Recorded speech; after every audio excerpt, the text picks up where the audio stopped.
I've had a lot of people ask me about what it means to be a preterist. It might be a good time to say that. The word preter, very simple. The word preter is just a Latin word, and it means past.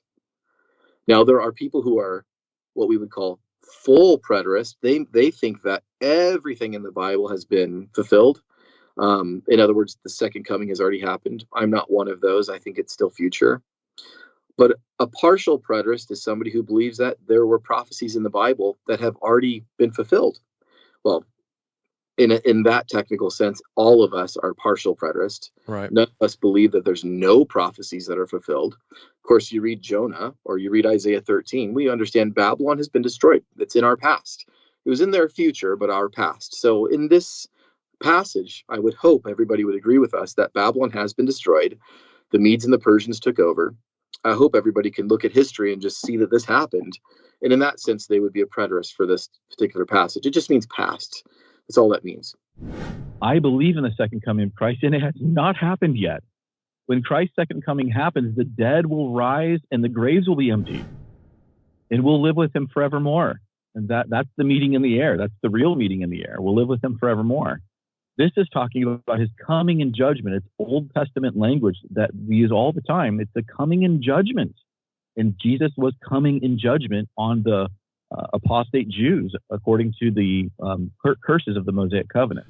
I just want to reiterate to everybody that I am a conservative Bible believer and that I believe the Word of God is inerrant and alive for us today. And it is exciting today, and the Holy Spirit teaches us today. And I want folks to understand that I believe in the second coming of Christ, and I believe that there is yet in our future a completion of the new heaven and new earth, and that has not been completed yet. I think folks are misunderstanding that. And all these things are in our future. And I know, Jimmy, recently you had to do a funeral. I've done funerals recently too. Yeah. Guess what? They're awful. I hate them. We cry a lot. Death is horrendous. But we have a different sort of hope than the lost. We know it's not the end of the story. When Christ returns and we're resurrected, we will see our loved ones again that are in Christ.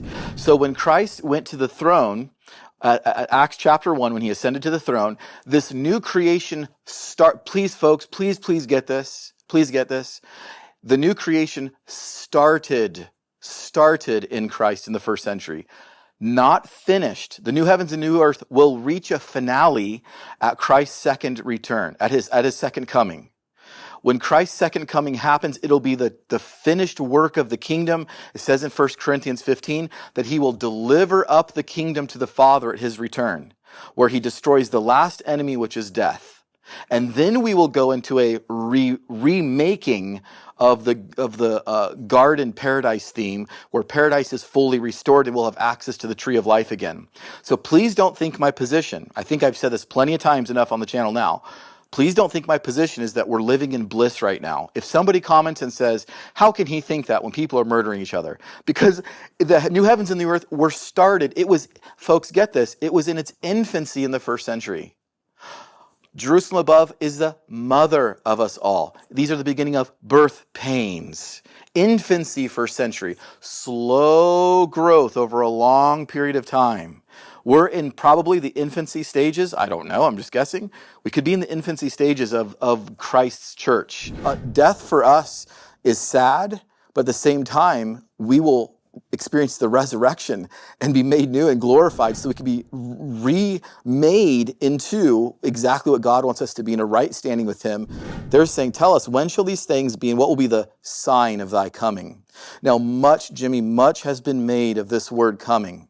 Now, when we see the word coming, we have to understand this doesn't necessarily automatically mean the second coming. You know what I think it means? I think it's pretty obvious. It's talking about this, the third inspection. He has to come one more time to do that. And they're talking about when is the coming in judgment. I'm in agreement on this issue. I'm in agreement with the King James translators. I agree with them. I think they're right on this. And I think this word coming here, you can look in the King James Version 1611.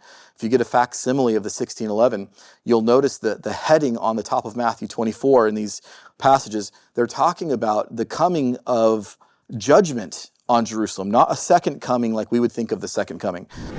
We look forward to, in my belief system, and the way that I understand the Bible, we look forward to the second coming of Christ in our future. And so when I tell people that I think Matthew 24 happened in our past, they automatically think, even though I'm not saying this, they automatically think, oh, you think the second coming has already happened in the first century. And I want people to understand that's not at all what we're saying.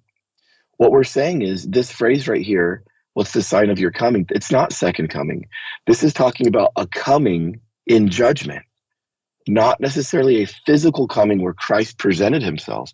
You know, it says in Acts chapter 1, when Jesus ascended in Acts 1, the angel ministered to the disciples there and said, he's going to come again in like manner, meaning physically. So there will be a second coming where Christ will descend physically. I believe that.